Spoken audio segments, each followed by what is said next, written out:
Good morning, friends. My name is Pooja Varman. I'm nursing tutor from Next Nursing College. Today is my topic nephrotic syndrome. So let's we start. Introduction. Nephrotic syndrome एक kidney disorder होता है. Nephrotic syndrome is a kidney disorder that causes your body to pass too much protein in your urine.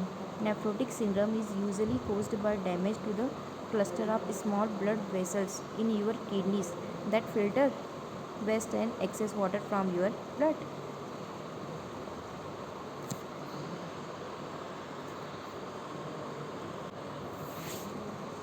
Nephrotic syndrome is a clinical syndrome defined by massive proteinuria responsible for hypoalbuminemia with resulting hyperlipidemia, edema, and various complications. It is caused by increased permeability through the damaged basement membrane in the renal glomerulus, especially infections are thromboembolic. It results from an abnormality of glomerular permeability that may be primarily due to an interesting renal disease in the kidneys or secondary due to congenital infections, diabetes, systemic lumps, erythematosus, neoplasia और certain drug use. इस प्रकार की जो nephrotic syndrome की conditions होती है उसमें protein urea होता है, यानी कि यूरिन में प्रोटीन बाहर की तरफ निकलता है. इससे एक्सक्रीटिव सिस्टम की यह एक एक्सक्रीटिव सिस्टम की बीमारी है. ओके. देन हाइपोएल्बुमिन यानी ब्लड के अंदर एल्बुमिन की डेफिशिएंसी हो जाती है. एडिमा मतलब ब्लड के अंदर फ्लूइड का बहुत ज़्यादा अकोमोडेशन हो जाता है. और उसी के साथ में हाइपरलिपिडीमिया यानी ब्लड के अंदर लिपिड का लेवल बहुत ही ज़्यादा बढ़ जाता है. तो इस प्रकार के जो साइन सिम्टम है, तो ये क्या क्या तरीके के बहुत मेजर साइन सिम्टम है. और ये सारे साइन सिम्टम जो होते हैं वो किसकी वजह से होते हैं. जो ग्लोमेरुलर कैप्सूल होता है उसके डैमेज होने की वजह से, अगर ये डैमेज होगा तो इसकी कैपिलरी परमेबिलिटी बढ़ जाती है.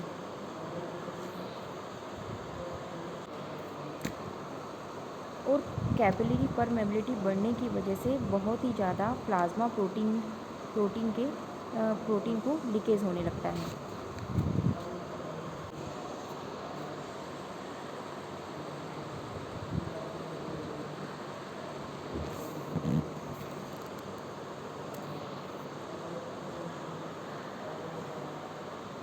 नेफ्रोटिक सिंड्रोम एक किडनी डिसऑर्डर है जिसमें हमारी बॉडी से बहुत ज़्यादा मात्रा में प्रोटीन पास होता है. अब हम बात करते हैं इसके साइन सिम्टम की. तो sign and symptoms of nephrotic syndrome include first swelling, oedema particularly around your eyes and in your ankle and feet.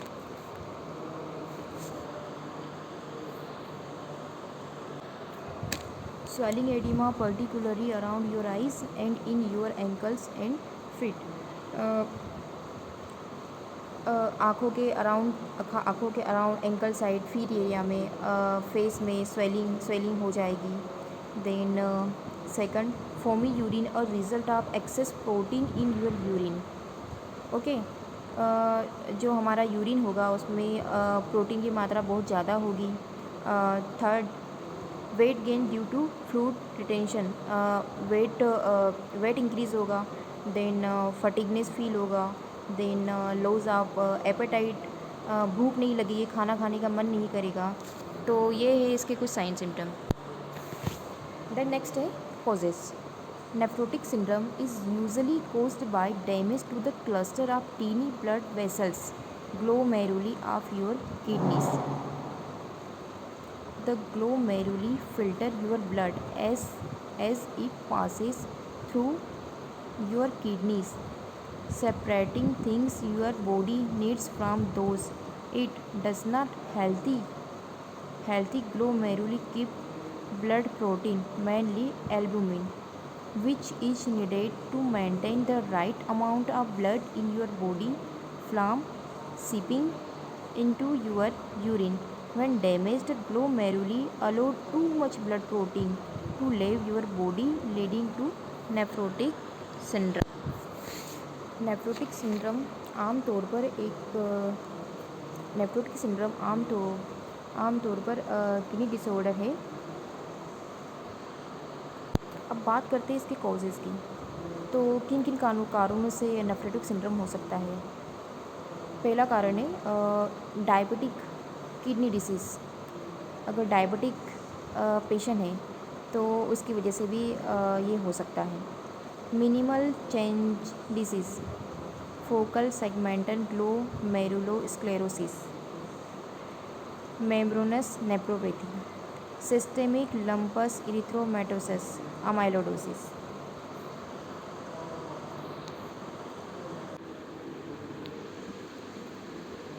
Complications. Nephrotic syndrome में क्या क्या कॉम्प्लिकेशंस हो सकते हैं। ब्लड क्लॉट हो सकता है, high blood cholesterol and elevated blood triglyceride, poor nutrition, high blood pressure, acute kidney injury, chronic kidney disease, infection. Blood clot हो सकता है, ब्लड में कोलेस्ट्रॉल का लेवल बढ़ सकता है, ब्लड ट्राइग्लिसराइड हो सकता है, खाना खाने की क्षमता में कमी हो सकती है, that call is poor nutrition.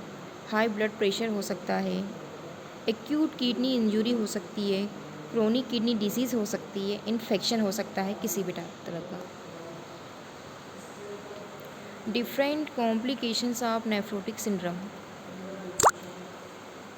Chronic kidney disease और किडनी फेलर हो सकता है, हार्ट प्रॉब्लम हो सकता है, हार्ट की किसी भी तरीके की मतलब प्रॉब्लम हो सकती है, थेरोस्क्लेरोसिस डिसीज़ हो सकती है, हाइपोएल्बुमिनिमिया हो सकता है, मतलब ब्लड में एल्बुमिन की मात्रा कम हो जाती है, माल न्यूट्रिशन हो सकता है, पुअर इम्यूनिटी हो सकती है, फ्लूइड ओवरलोड हो सकता है, एनास्कार्स हो सकता है। तो ये कुछ डिफरेंट कॉम्प्लिकेशंस है नेफ्रोटिक सिंड्रोम के लिए। इसके aetiological factor glomerulonephritis, diabetic mellitus, SLE, amyloidosis of kidney, sarcoidosis, cancer, trauma, infections, drug, renal thrombosis. Clinical manifestations, generalised oedema, puffiness around the eyes and face, puffy face होगा face और eyes के around में, pitting oedema over the arms and legs,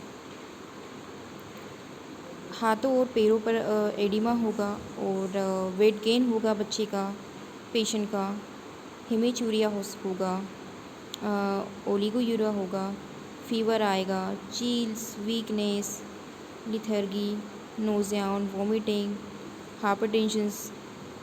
ये सब सारे symptoms clinical manifestation nephrotic syndrome के हैं। Clinical manifestation, generalised oedema, anasarca, puffing around the eyes and face, pitting edema over the arms and legs, weight gain, hematuria, oliguria, fever, chills, weakness, therapy, nausea and vomiting, hypertension. Pathophysiology, damage glomerular capillaries membrane, glomerular capillaries membrane का damage हो जाना, जिसकी वजह से loss of plasma protein, जिसकी वजह से plasma protein का लॉस हो जाता है। अब प्लाज्मा प्रोटीन के लॉस होने की वजह से क्या होगा, stimulates synthesis of lipoprotein and hypoalbuminaemia. अब स्टिमुलेट सिंथेसिस ऑफ लिपोप्रोटीन होने की वजह से हाइपरलिपिडीमिया होगा। मतलब ब्लड में लिपिड की मात्रा बहुत ज़्यादा हो जाएगी। डिक्रीज ऑन्कोटिक प्रेशर, हाइपोएल्बुमिनिया अगर हो गया जिसकी वजह से ऑन्कोटिक प्रेशर डिक्रीज़ हो जाएगा। Generalised oedema, fluid move from vascular space to extracellular fluid. Then activation of renin angiotensin system, sodium retention, then edema. सबसे पहले जो ग्लोमेरुलर जो कैपिलरी जो मेम्ब्रेन होती है वो डैमेज होगी। देन उसकी वजह से लॉस ऑफ प्लाज्मा प्रोटीन होगा।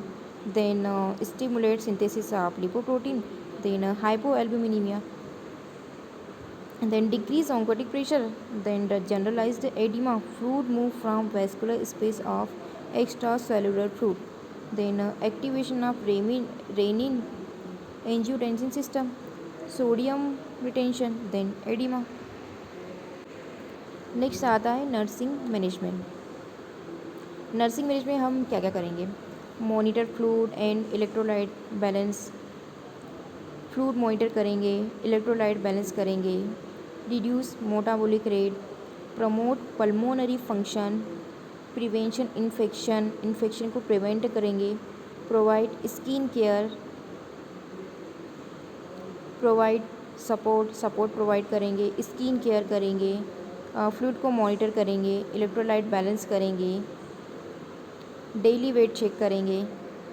ये सब सारी चीज़ें नर्सिंग मैनेजमेंट के अंदर आती है। Then nursing management acute glomerulonephritis. सबसे पहले पेशेंट का असेसमेंट करेंगे, मेंटेन फ्लूइड बैलेंस करेंगे, fluid and dietary restriction patient को बताएंगे कि आपके लिए कौन सी चीज़ें सही है, क्या डाइट आपको लेनी है।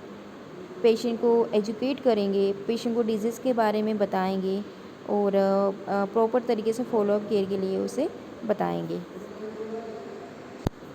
डायग्नोस्टिक इवोल्यूशन, हिस्ट्री पूछेंगे, फिजिकल एग्जामिनेशन लेंगे, urine analysis 24 hours urine, serum chemistry, creatinine clearance test, needle biopsy kidney investigations, urine analysis, okay, then protein urea 3-4 plus like tube, B-24 urine collection for protein, microscopic hematuria 20%, large number of hyaline casts, kidney biopsy considered in secondary NS, frequent replacing NS, third steroid resistant NS, hematuria, hypertension, low GFR.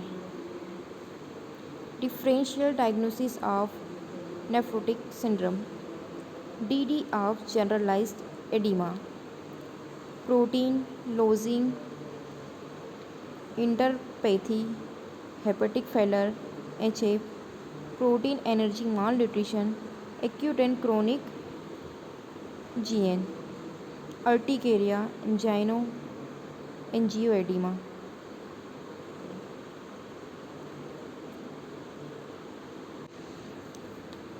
General therapy of nephrotic syndrome, hospitalization for initial workup and evaluation of treatment, activity, usually no restriction except massive edema, heavy hypertension and infection.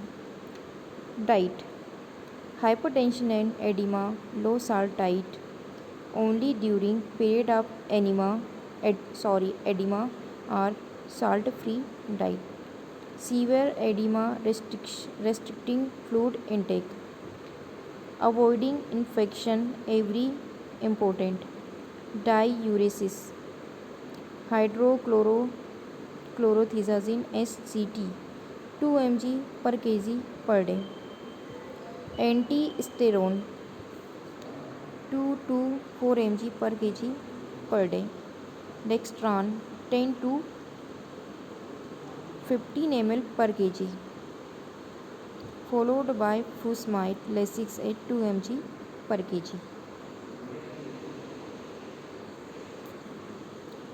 Induction use of albumin. Albumin plus Lasix 20% salt poor. Severe edema. Ascites. Pleural infusion. Genital edema. Low serum albumin.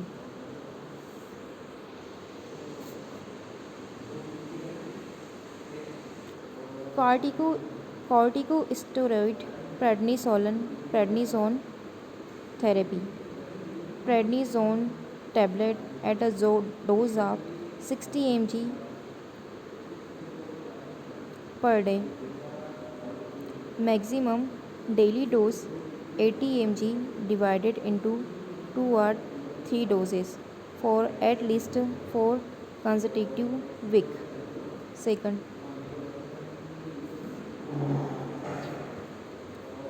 after complete absence of proteinuria,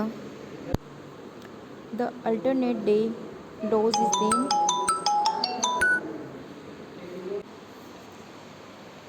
the prednisone dose is then changed to alternate day dosing and tapered over 1 to mO according to response to prednisone therapy. Remission. No edema, urine is protein free for 5 consecutive days. Relapse.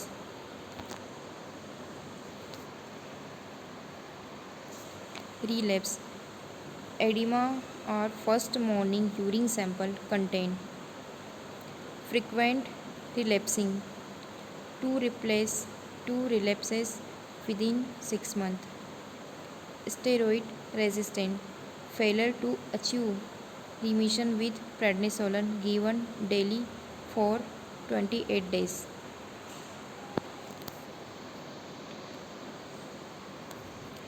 Side effect with long-term use of steroids. Steroid toxicity. Stunted growth. Cataracts.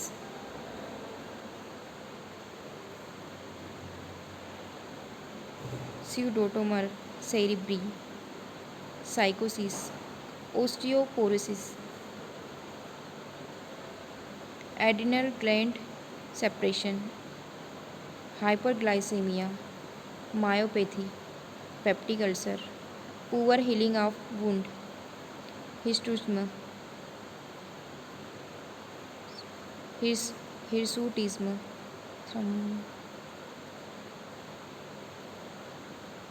thromboembolism.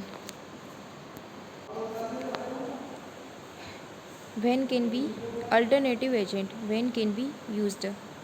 Steroid dependent patients, frequent relapsers, and steroid resistant patients. Cyclophosphamide pulse steroid, cyclosporin A, tacrolimus, mycophenolate. Management. Symptomatic treatment. Edema. Rest not for prolonged time. Nutrition. 1 gram protein per kg per day, not more than sodium restriction, water not greater than the level of diuretic. Medication. Loop diuretics, furosemide. Hypoalbuminemia, moderate intake of protein rich in animal protection. Hyperlipidemia, low saturated fat, high unsaturated fat. If unresponsive to nutrition therapy, then take hyperlipidemic drug such as statin. Nursing management. Nursing diagnosis. Risk for infection related to immunosuppressive drugs. Second, fluid and electrolyte imbalance related to edema. Impaired skin integrity related to disease process. Altered nutrition related to anorexia. altered kidney function related to disease condition, knowledge deficit related to disease process. Education of parent, health education. Parent should be provided information about the course, complications and outcome of the disease. हम parents को बताएंगे, information provide करवाएंगे about complication and outcomes of disease की complications के बारे में. Urine examination with dipstick or by boiling method at home daily during relapse or during periods of infection, once or twice a week during remission. मैं urine examination घर पर रोज़ daily करने के लिए कहेंगे. Maintain a daily containing information about proteinuria, medication and infection. Ensure that the child participate in all activities and sports during periods of remission. No restriction are imposed, as infections constitute significant proportion of morbidity. Need for appropriate immunization should be stressed.